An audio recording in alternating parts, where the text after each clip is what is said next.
Hello everyone and welcome back to my channel Shadow of the Sphinx. I thought today I'd start doing a little series showing you some of my favourite objects that I've seen that are from the ancient Egyptian world. I'm starting off with some of the objects that I saw in the Made in Ancient Egypt exhibition in the Ashmolean Museum in Oxford, which I visited during the time it was back in March, I think, at the time when it was Mother's Day here in the UK. And I wanted just to do some brief little videos showing you the objects and reading the write-ups that are in the guidebook here on each object. I hope somebody may find that useful or helpful. I certainly, as I've said before, find good guidebooks really interesting to read and really helpful references and sources of information. So I'll probably break this down into little mini episodes, focusing only 5 minutes, maybe not even that, on each little object. People may find that helpful. As I said, the photos in this book are really good, really clear, and there's a brief summary about the object. So the first one is this. If people can see that. I'm just going to move this out of the way so the book will lay flat. There we go. I'm just going to bring the camera down a little bit so we can see the object. So this is the cartonnage mummy case of a priest called Nektefnut. I hope I'm pronouncing that name correctly. We did see this. As you can see, there's gold in the inlay and the painting. It's extremely well preserved. The colours are really bright, really clear.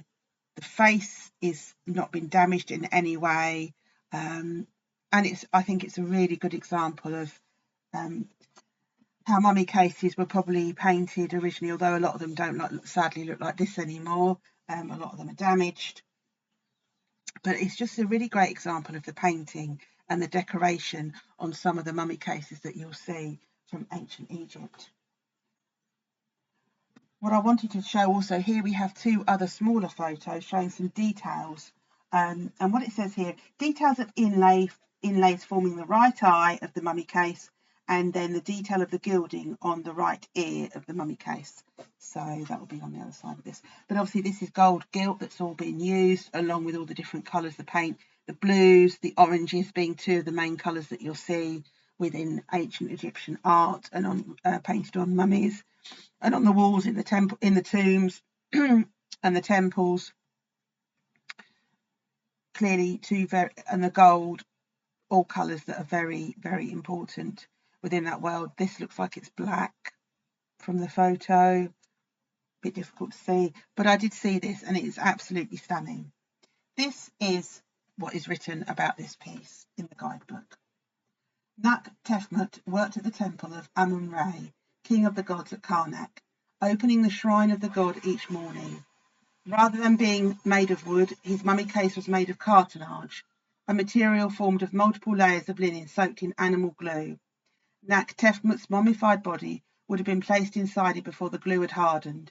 Then the outside was coated with a fine, white, plaster-like material and decorated. This object has been studied in detail, including analysis of the composition of the materials used to make and decorate it. But it is also possible to see for oneself details that immediately reveal the work of the craftsman who made it.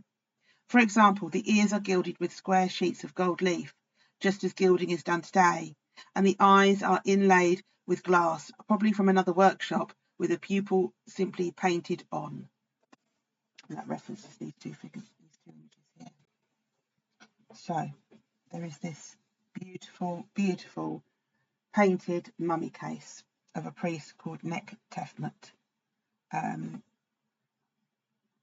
guessing he was possibly a priest of high standing. I don't know much about him. I'd have to do some more research. But to me, this is a beautiful, beautiful object, and I hope that you would find that too. As I say, this has come from the guidebook Made in Ancient Egypt by Helen Strudwick with Thomas Clarke from the Made in Ancient Egypt exhibition that was recently on earlier this week. Well, I think it started last year and finished early April this year at the Ashmolean Museum in Oxford. I hope people found that interesting. And until next time, please remember to like, subscribe and share. Thank you.